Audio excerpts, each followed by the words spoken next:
Je me tourne pas, puisqu'il est en face de moi, vers Gérard Bedel, pour...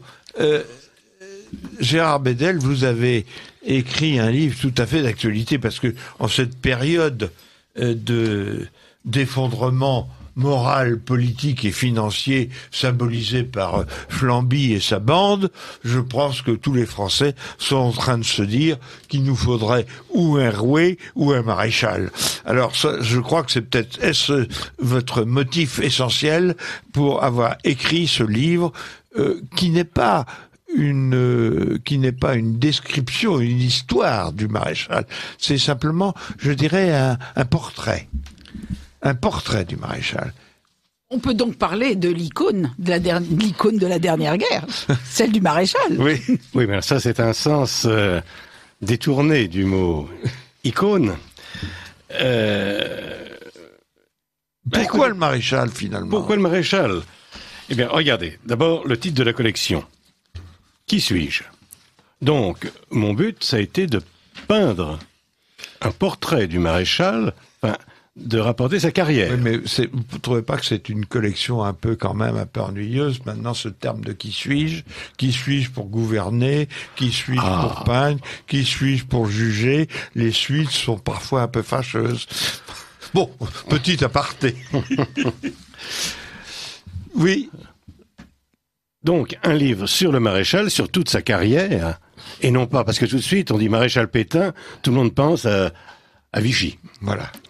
Bon, or, ce livre n'a pas pour objet Vichy particulièrement, ce livre a pour objet de montrer la vie et la carrière du maréchal Pétain. Oui, parce qu'au fond, je crois que votre idée première, c'est qu'il n'y a pas un bon et un mauvais maréchal. Le bon maréchal de 17 ou de 18 et de 14 et le mauvais de 40. Mais écoutez, ceux qui pensent que le maréchal de 40 était un mauvais, en général pensent aussi que l'officier de la guerre de 14 était mauvais. Il y a donc une déformation complète de l'histoire. C'est pourquoi j'ai voulu redresser un peu tout ça dans la totalité. Et j'ai consacré une bonne partie du livre au portrait, à l'action du maréchal de Pétain pendant la guerre de 14, pour montrer qu'il fut l'un des plus grands, et à mon avis, je me mets derrière le grand historien Pedroncini, le meilleur. Je le mets personnellement au-dessus de Foch. Bon, mais ça... Oui, mais bien entendu. Vous en êtes même un peu dur avec Foch. Je suis dur avec Foch. Pourquoi ? Parce que, d'ailleurs, Pétain le dit dans son discours de réception à l'Académie française. Oui, on racontera que c'est Foch qui a gagné la guerre. Oui. Et moi, je suis derrière. Et il l'accepte comme ça. Alors, il est bon de temps en temps de dire Foch, c'est pas un mauvais général. Mais il faut remettre aussi Pétain à sa place. Vous avez raison, parce que vous faites un survol tout à fait remarquable, au fond en une dizaine de pages, 15 pages de la guerre, des batailles de la guerre de 14 gagnée par le maréchal. Enfin, ses principales batailles, c'est Verdun, c'est Montmirail, et puis c'est aussi les 17, les révoltes calmées, l'angoisse et le désespoir des combattants de 17. Oui, alors il y a plusieurs points. D'abord, Pétain, colonel, rapidement général, il gravit rapidement tous les échelons, parce que il gagne les batailles. Et pourquoi les gagne-t-il ? Parce qu'il ne les mène pas comme les autres. Ouais. Il a compris une chose stupide, le feu tue. Bon. Lui a compris ça. Et donc, il sait que attaquer, selon les poèmes de Paul Déroulède, la mort n'est rien, vive la tombe quand le pays en sort vivant, en avant, c'est pas très malin, d'une manière générale, et c'est encore moins malin quand on a un pays à natalité faible, qui a une démographie faible. Donc, la France n'a pas les moyens en plus de sacrifices humains considérables, ceux que pourrait se permettre l'Allemagne. J'aime beaucoup votre remarque sur la démographie parce qu'elle est originale, elle n'est jamais faite et c'est quand même la réalité de la France à partir de la deuxième moitié du 19e. La démographie est une partie essentielle de l'histoire du monde. Depuis plus de 100 ans, par exemple, dans ma spécialité, je vais quitter un instant la guerre de 14 pour revenir à la guerre du Péloponnèse ou à l'Empire romain. Qu'est-ce qui explique, d'ailleurs Polybe le dit, la décadence grecque, puis la décadence de l'Empire romain? C'est ce qu'on appelait en grec l'oligontropia, le petit nombre des hommes, le manque de naissance. Et je pourrais vous trouver des textes antiques nombreux sur ce sujet, mais c'est bizarre, on n'en parle pas beaucoup parce que nous sommes en plein dedans. Ça gêne actuellement. Et nous sommes plongés dans cette... vous avez dit l'oligontropia. L'oligontropie. Oligos, oui, petit nombre, et anthropos, l'homme. Donc, oui, l'oligontropia, le petit nombre des hommes. Bon, alors revenons. Oui. Revenons au XXe siècle. Au fond, le maréchal a très tôt, d'après ce que, quand on lit votre livre, on comprendrait, il a très tôt des théories militaires qu'il applique d'ailleurs, qui sont la défense en profondeur et l'usage de l'artillerie. Oui, alors ça a même commencé avant la guerre de 14, lorsqu'il enseigne pendant quelques semaines dans une école de tir, et on l'écarte parce qu'il est en complet désaccord avec le directeur. On pensait, avant 14, très souvent dans les sphères dirigeantes de l'armée, que les soldats devaient tirer en masse, rapidement, sans trop viser. C'était un tir d'aspersion de l'ennemi, saturation de balles. Pétain pensait que le soldat devait viser, même s'ils étaient nombreux, c'était pas tirer n'importe comment, c'était viser. Et donc, il entre en conflit avec le général qui dirige l'école et il est écarté. Après la guerre de 14, cet ancien officier rencontre un jour le maréchal Pétain et lui dit, à l'époque, c'est Pétain qui avait raison. Ouais. Il a compris par la guerre, par l'expérience de la guerre. Ouais. Donc déjà là. Ensuite, il comprend vite l'importance donc du feu et qu'on ne peut pas attaquer avec les méthodes modernes de défense, d'artillerie, d'armes automatiques. On ne peut pas attaquer comme on attaquait autrefois. Et donc, il faut d'abord avoir une artillerie puissante, une force puissante, et ne pas se jeter à l'attaque dans des attaques qui vont arrêter. Il préconise les chars aussi très tôt. Très tôt. Bien avant ce petit général de brigade qui s'en est... Ah oui, mais pendant la guerre de 14, ce futur général de brigade à titre temporaire a passé la plus grande partie de la guerre, une bonne partie de la guerre, dans un camp de prisonniers allemands.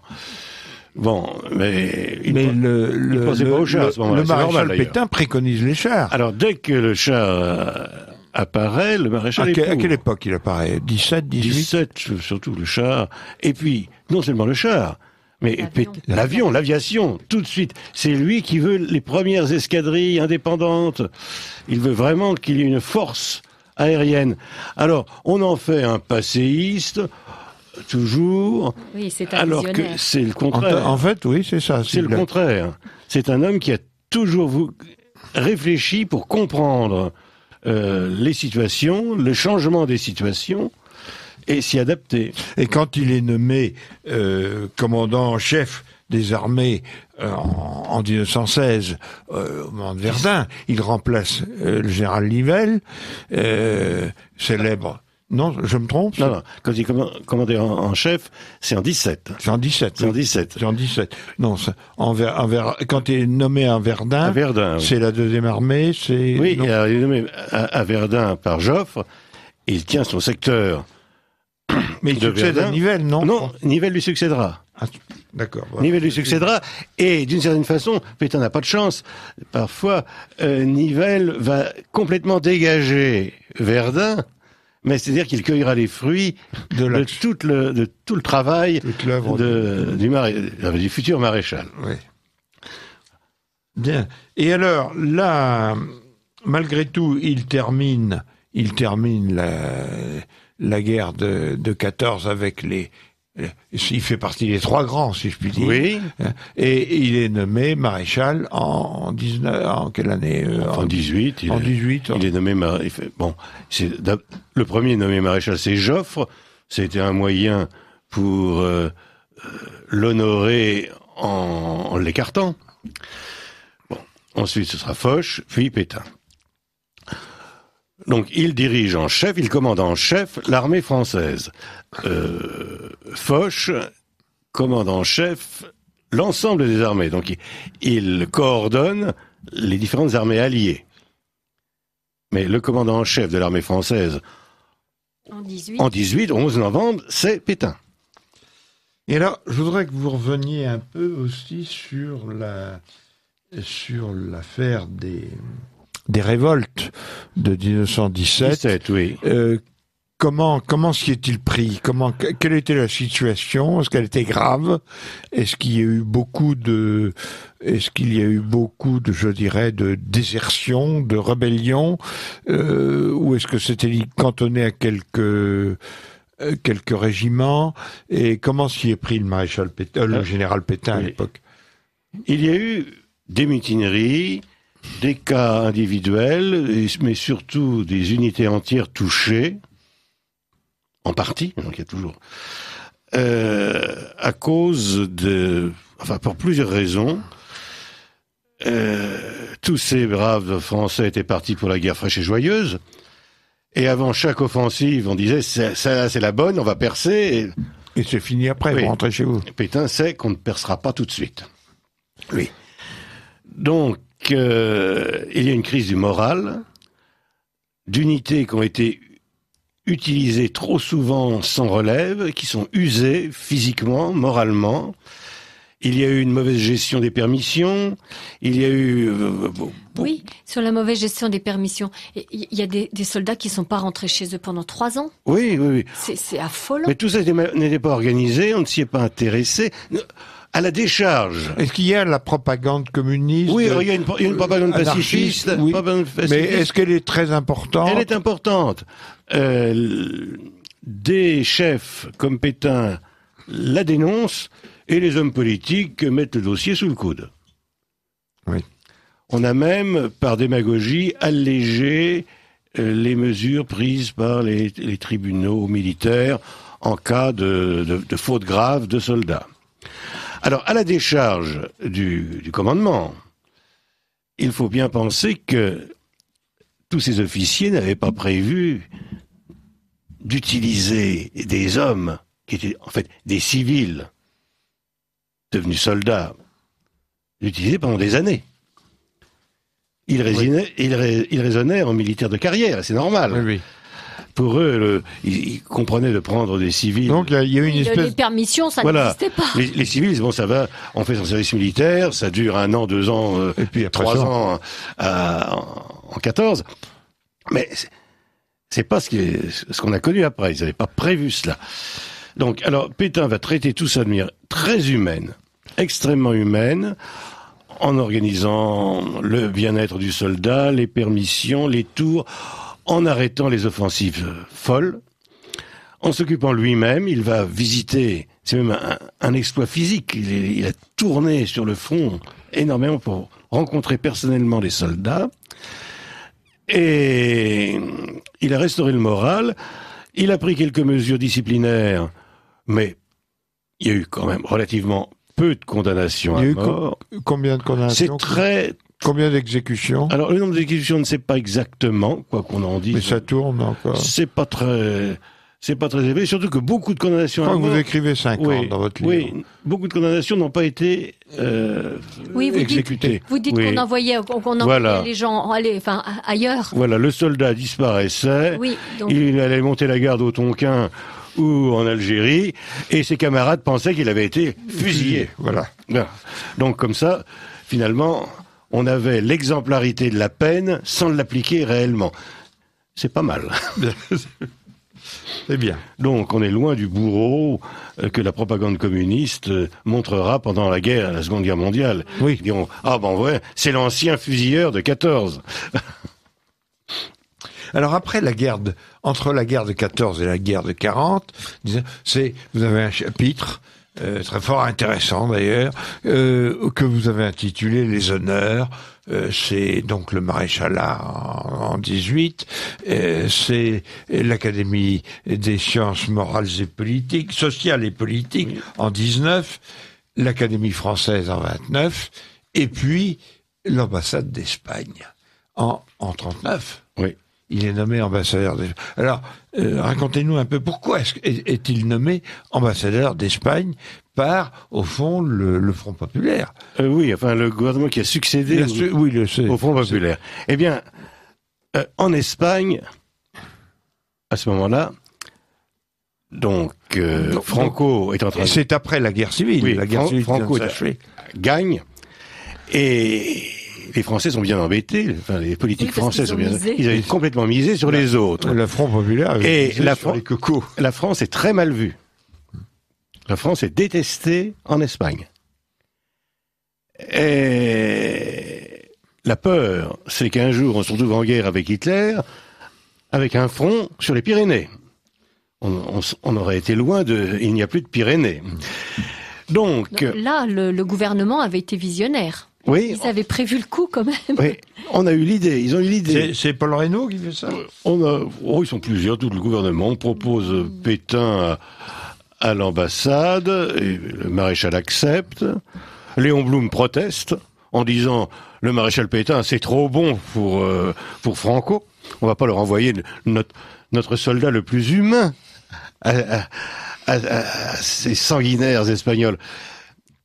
Bel hommage. Ah, bel hommage, mais Léon Blum est extraordinaire.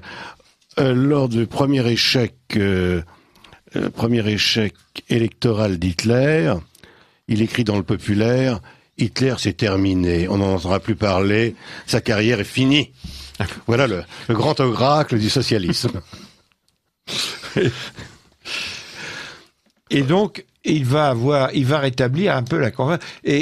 Alors, parlez-nous de l'or espagnol, parce que ça, c'est extraordinaire, l'histoire de l'or espagnol. Ah, l'or espagnol, oui. Qui avait été transféré en France. Et ça, les Espagnols y tenaient, tandis que le gouvernement français tenait à le garder. Et finalement, Pétain obtiendra la restitution de l'or aux Espagnols. In extremis, ils étaient au bord de la rupture. Oui, donc ça a été le prix... Ah oui. De la neutralité de Franco. En grande partie, oui. Oui, c'est intéressant. Le prix, mais cet or appartenait à l'Espagne. Oui, absolument. absolument. Mais... Parce qu'il restait de l'or, parce que je sais qu'il y a plusieurs cargos pleins d'or espagnol qui se sont retrouvés sûrement dans la mer Noire et qui ont fini en Crimée. Et cet or est allé dans la poche de Staline. Ouais. Bon, mais enfin, la France a restitué son or à l'Espagne. Alors, le maréchal a eu un travail extrêmement délicat, c'était très difficile, car quand il est arrivé, on l'a boudé. Oui, représentant un pays qui était... On lui a fait savoir que lui était estimé, mais en tant qu'ambassadeur de France, on lui faisait la tête. Il a réussi à gagner... À retourner la situation. Complètement. Il avait une méthode, il avait fait les Espagnols étaient pauvres à l'époque, évidemment, ça se comprend. Et il avait fait imprimer, de la part de l'ambassadeur de France en Espagne, des billets de banque? Des paquets de cigarettes qu'il faisait distribuer quand il rencontrait des personnes. Il faisait distribuer par son chauffeur des paquets de cigarettes. Et quand il rencontrait des officiers espagnols, alors là, dans son coffre, il y avait toujours une caisse de Sauternes. Oh, et il faisait trinquer à la santé de la France et de l'Espagne. Quel bon français. À quoi tiennent les choses? Voilà. Bon, donc il a une action qui est favorable, mais qui malheureusement ne dure que quelques mois finalement. Son action ne dure que quelques mois, car il accepte de retourner en France pour participer à un gouvernement... Paul Reynaud, c'est ça? Oui, déjà plus qu'à moitié vaincu. D'ailleurs, il paraît que Franco lui aurait dit « N'y retournez pas, parce que on vous mettra tout sur le dos. En quoi Franco savait de quoi il parlait. Oui, exactement. Et au fond, mais le maréchal est-il républicain ou est-il simplement... On a l'impression, quand on lit ces textes, et puis quand on lit ce que vous avez écrit, qu'il est surtout... Il est au service de l'État, il est au service de la France, plus que de la République. Il n'est pas hostile à la République, un peu comme l'amiral de Coup sera en Indochine. Il sert la France plus que le... Alors il appartient d'abord à ce qu'on appelait la Grande Muette. Oui. Et par principe, des officiers comme lui se refusent d'avoir une réflexion politique. La pensée politique qu'on pourra prêter au maréchal pendant la guerre, la Révolution nationale, c'est d'origine militaire, et puis d'origine de ses soucis d'éducation. C'est de là qu'il va proposer des solutions originales, qui ne sont pas dans la ligne habituelle. Il n'est pas laïcard. Il n'a, pendant la plus grande partie de sa vie, aucune pratique religieuse. Il a perdu la pratique religieuse de son enfance, mais il s'oppose farouchement à tout ce qui est anticlérical. L'idée qu'il a toujours derrière, c'est de préparer, toujours pour la France. Oui, la France, et puis une justice, lorsqu'il y a l'affaire des fiches, donc on veut ficher les officiers français qui vont à la messe. On demande à Pétain, colonel, quels sont vos officiers, parmi vos officiers, lesquels vont à la messe. Pétain répond qu'il ne peut pas le dire, il arrive à l'église en avance et se met au premier rang, il ne se retourne pas.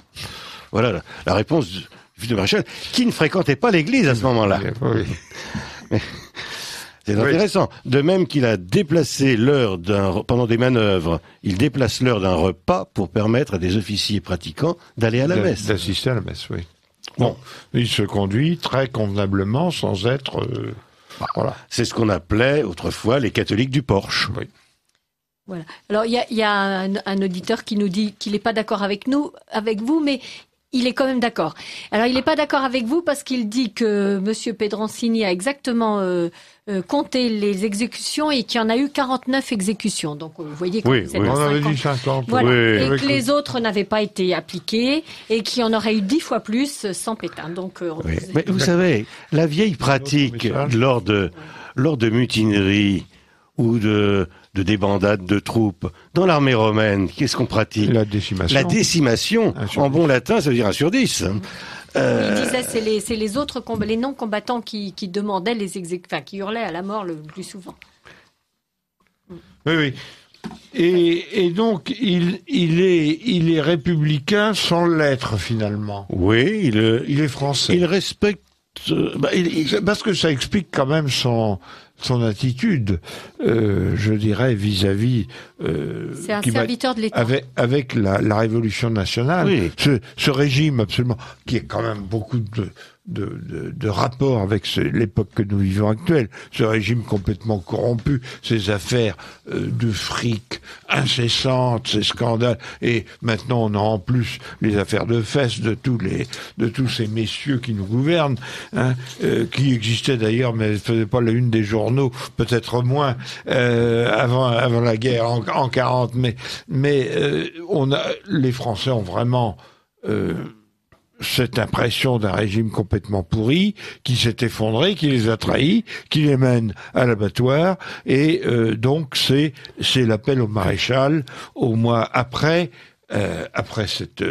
cette défaite militaire explicable par l'absence, non pas par l'absence de courage des troupes, ni des efforts fournis par les soldats. Il y a quand même eu 100 000 morts en 40. Oui. Il y a eu 100 000 morts, mais l'absence de prévoyance du gouvernement, l'absence d'armement et une incurie phénoménale qui a amené cette défaite. Oui. Alors l'appel au maréchal va entraîner ce qu'on lui a reproché après toute sa vie, c'est l'armistice. Qu'est un armistice par rapport à une capitulation? Alors, une capitulation, c'est... On peut mettre quelques clauses dans une capitulation éventuellement, mais la capitulation, c'est la fin de la guerre. L'armée se rend. On peut prévoir des clauses pour alléger les circonstances, mais les militaires sont prisonniers. C'est une reddition. L'armistice, c'est proprement parlé, qu'on le traduise dans toutes les langues, une suspension d'armes. La guerre continue. La France est en guerre contre l'Allemagne en 40, 41, 42, 43, 44. Le Vichy est en guerre contre l'Allemagne. Mais les opérations sont suspendues par accord des deux belligérants. Alors, la question, donc, un armistice, il y en a eu des armistices, il y en a eu énormément à travers l'histoire, et on pourrait en faire la liste, j'en ai cité quelques-uns, l'armistice entre l'Autriche et l'Italie,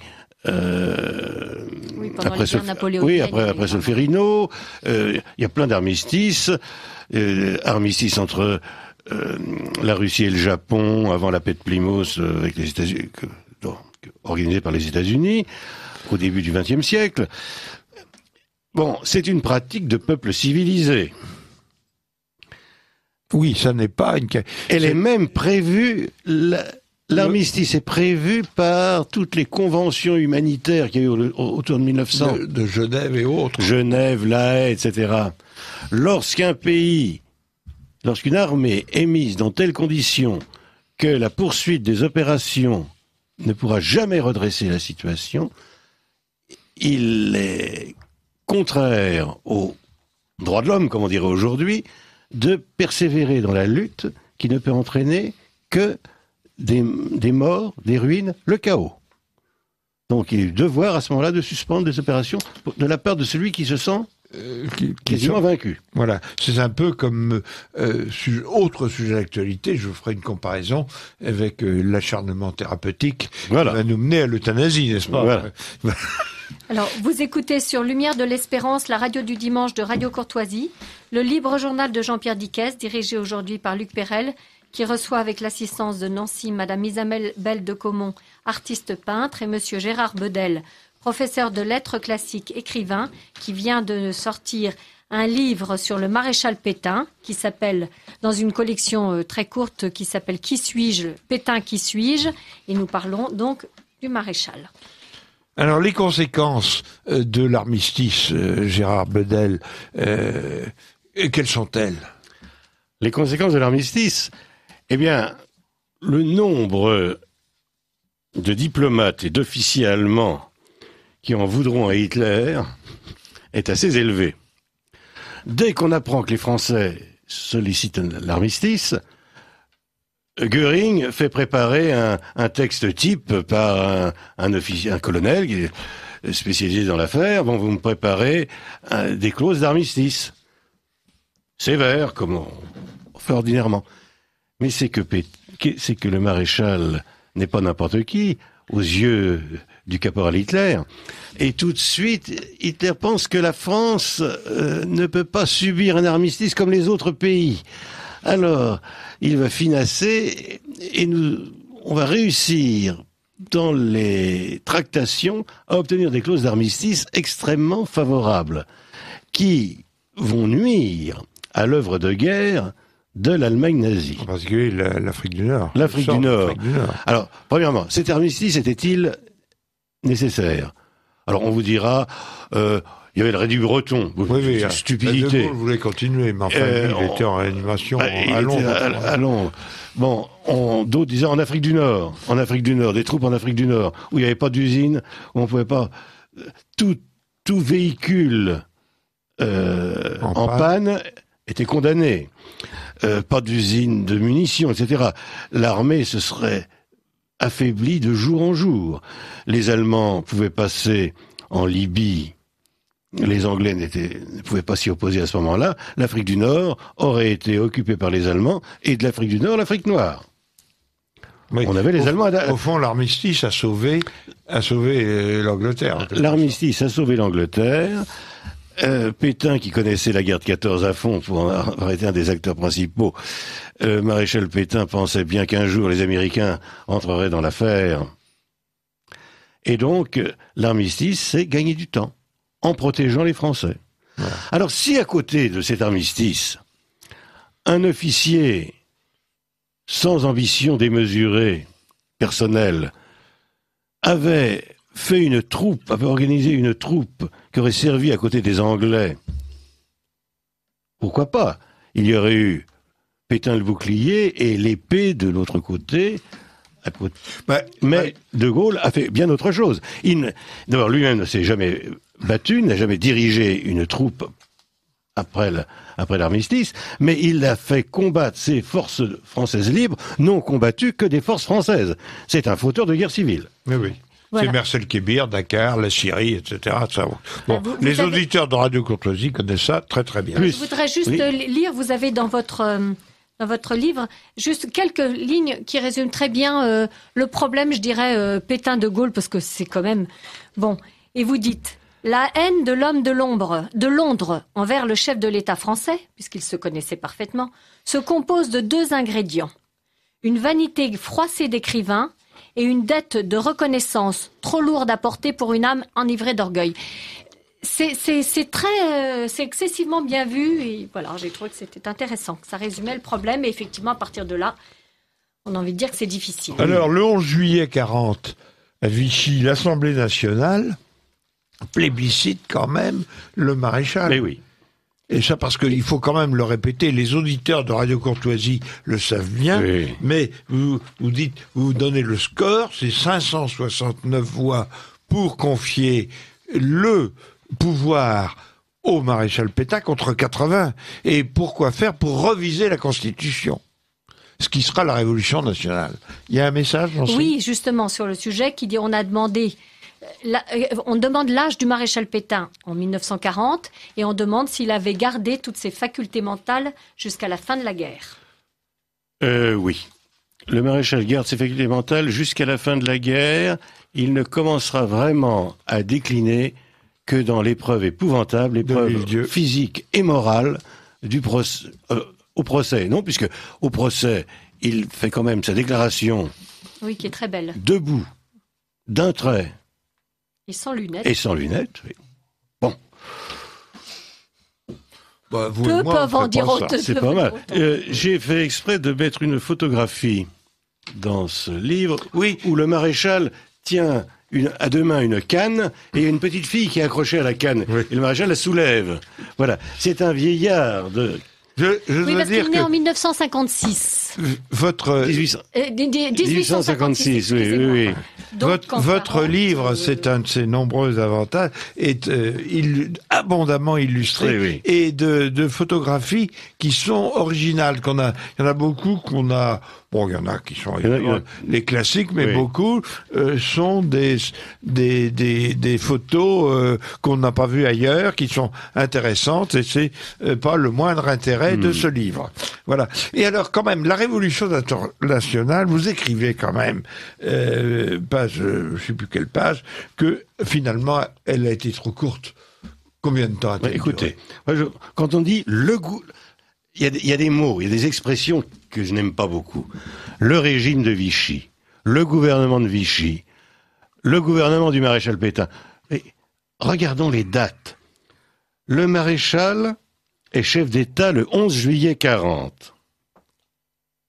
Il écarte Laval pour avoir sa liberté complète le 13 décembre 40.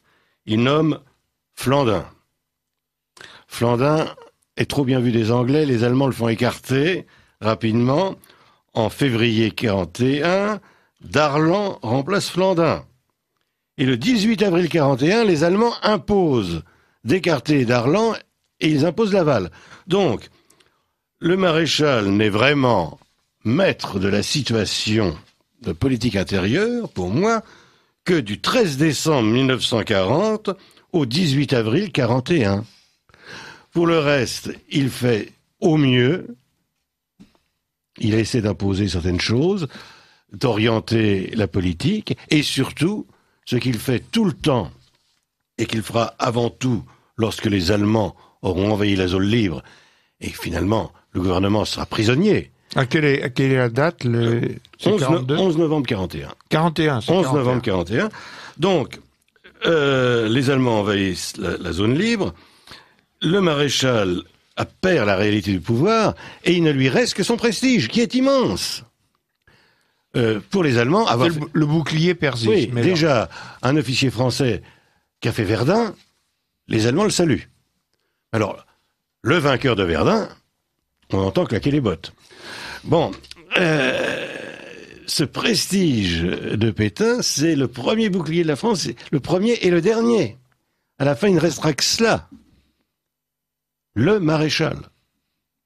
Et parce qu'au fond, il est soumis, vous expliquez ça très bien dans votre livre, à des pressions diverses qui sont de plus en plus fortes, celles des Allemands, celles des collaborateurs, celles des gaullistes, celles des communistes. Mais oui.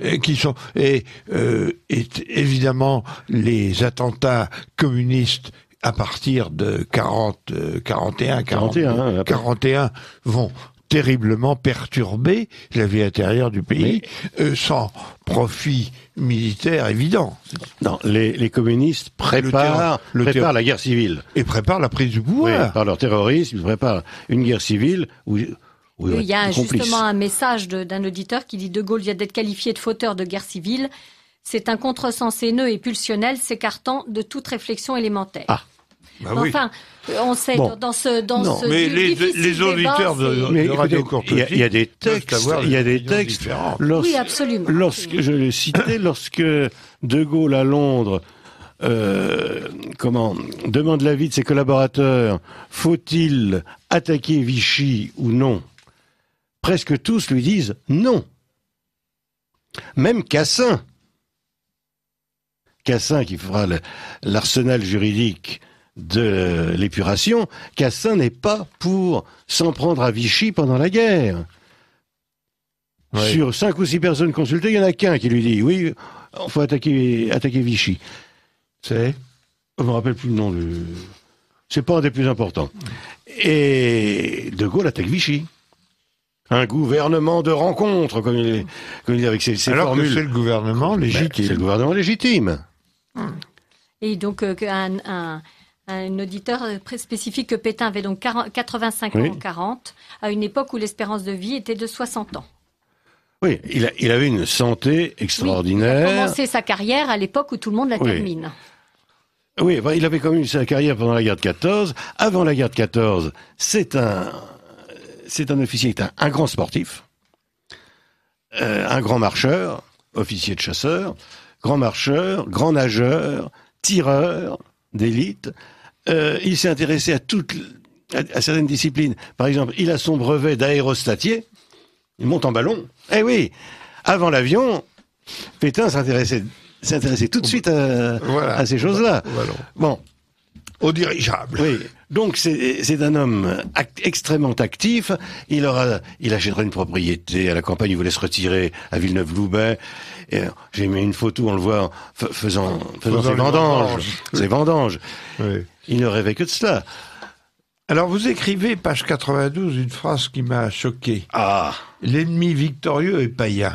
On ne peut pas dire que l'armée allemande était païenne. Ah non, je ne parle pas de l'armée allemande. Le retour de Laval, dit un auditeur, c'est avril 1942. Oui. Et novembre 42 pour la zone occupée. Oui, c'est vrai, c'est 42. Voilà.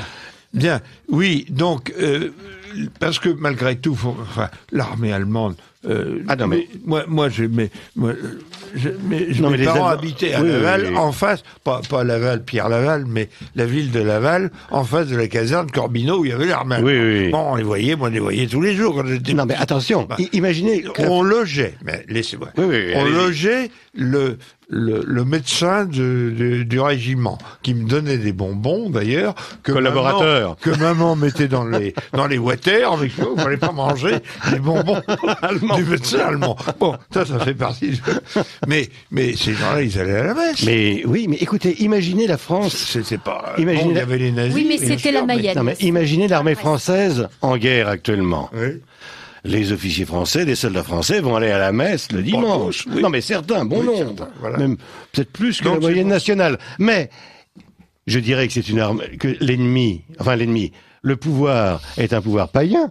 Absolument. Parce que Monsieur Hollande, Valls et consorts, Ouais. c'est pas des enfants de cœur. Voilà. Et Donc, Hitler, c'est quand même un Et Hitler, païen. Voilà. voilà. Et Hitler est un païen. Les- Ça, c'est- quand je dis l'ennemi païen, c'est Adolf Hitler D'accord. et le parti nazi. Et alors, l'Église et le maréchal. L'Église a soutenu le maréchal. Mais évidemment. L'Église de France. L'Église en France a soutenu le maréchal. Elle s'en est mordu les doigts et elle recommencera jamais. Non, l'Église a soutenu le maréchal et alors j'ai essayé même de l'excuser de l'avoir lâché. Oui. Oui, en disant.